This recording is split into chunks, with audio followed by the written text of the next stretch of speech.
Welcome করছি ওয়ার্ডস two লিভের clips চ্যানেলে। কোনো রকম তাড়াহুড়ো ছাড়াই শিখতে থাকুন এবং জানতে থাকুন।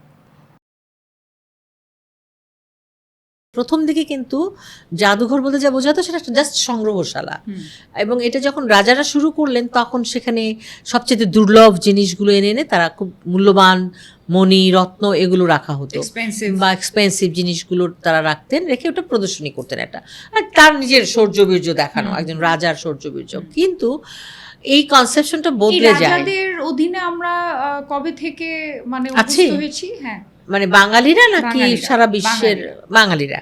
বাঙালিরা তো সেই মৌর্য যুগ, ধরো সেটা চন্দ্রগুপ্ত মৌর্য, হর্ষবর্ধন, হ্যাঁ, রাজা অশোকের নাম তো শুনেইছ, এনারা ছিলেন মৌর্য রাজা।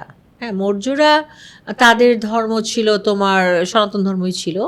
তো এই মৌর্য রাজারা খ্রিস্টপূর্বাব্দ, কিন্তু খ্রিস্টপূর্ব 3য় শতাব্দী। ওই যে অশোক লিপির কথা বললাম, মহাস্থানগড়ে পাওয়া গেছে এক্সকাভেশন থেকে, ওখানে তো লেখা আছে যে এই বাংলা তখন অশোকের রাজ্যের অন্তর্ভুক্ত ছিল, একটা জেলা ছিল।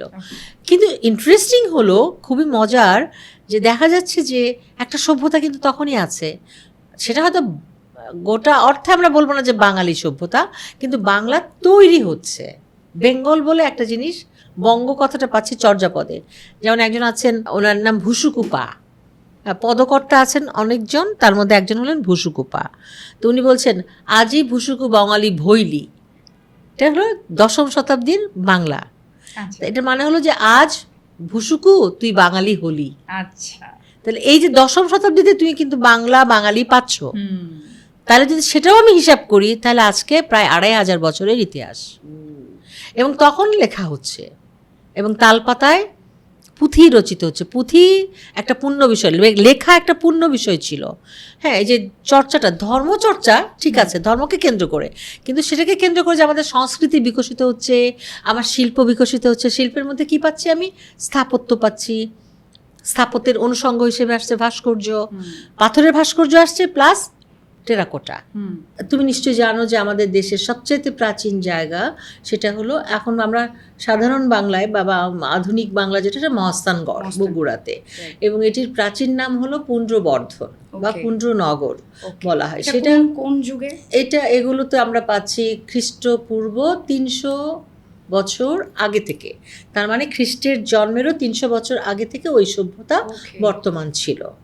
যখন নাকি ধরো ওটা হলো গুপ্ত যুগের আগে ছিল মৌর্যরা ছিলেন আর্য, তারা আমাদেরকে অবশ্য এশিয়ান আমরা, কিন্তু তো আমাদেরকে অনার্য সব অটা যোগ করা হয়েছে, কিন্তু অনার্য বলতে অসভ্য নয়, আমাদের একটা সভ্যতা এখানে তখন থেকেই ছিল। কিন্তু ধরো মৌর্য সম্রাটরা, যারা যেমন অশোক, চন্দ্রগুপ্ত মৌর্য, হর্ষবর্ধন, আমরা পড়ি না ইতিহাসে, তো সেই সময় অশোকের সময় এই যে পুণ্ড্রনগর, যেটা এটাকে প্রাচীন বাংলায় বলে ভুক্তি, যেমন ধরো জেলা। হ্যাঁ, তো অশোকের সাম্রাজ্যের অধীন একটা জেলা ছিল এই পুণ্ড্রবর্ধন, তখন জেলাকে বলা হতো ভুক্তি। তো এইরকম অনেকগুলো ভুক্তি ছিল বাংলায়, কিন্তু মহাস্থানগড়টা তখন একটা নগর ছিল, এটা কিন্তু শহর ছিল। আমরা এখন মনে করি গ্রাম, কিন্তু না, তখনও নগর সভ্যতা গড়ে উঠছিল এই বাংলায়। আর বাংলাটা আসলে একটু কি যেন নদীমাতৃক দেশ, তো আমাদের প্রচুর নদী, জলাভূমি, গাছপালা, জঙ্গল, একটা হিন্টারল্যান্ড, কিন্তু সহজে কেউ এখানে ঢুকতে চায় না বা জানে না, আর যে ঢুকলো তো সে বেরোতে পারে না, এমন একটা অবস্থা। তো কিন্তু যারা এসছেন মানে বাইরে থেকে আমাদের এখানে এসছেন, ইনভেডার্সরা যদি বলি, যারা নাকি অভিযাত্রী, নানাভাবে মিশনারিরাও এসছেন নানাভাবে, তারা কিন্তু এই দেশটার যে শ্যামল রূপ, যাই বলা হোক না কেন, যে না বেরোনোর রাস্তা একটা নেই, সেটা কেন?